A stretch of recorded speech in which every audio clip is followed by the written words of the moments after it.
এই গাড়ির চাকাতে 10টা স্টিক আছে, যেটা হাইওয়ে রোডে চালানোর জন্য খুবই নিরাপদ।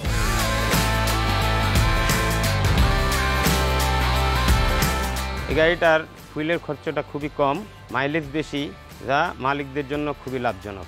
এই গাড়ির ভিতরে আমি আরেকটা জিনিস সুন্দর পাইছি, সেটা হলো 24 ভোল্টের ব্যাটারি, দীর্ঘ টাইম চার্জ থাকে। বড় ব্যাটারির কারণে এই গাড়িটার হেডলাইটের আলোটা খুবই সুন্দর পাওয়া যায়।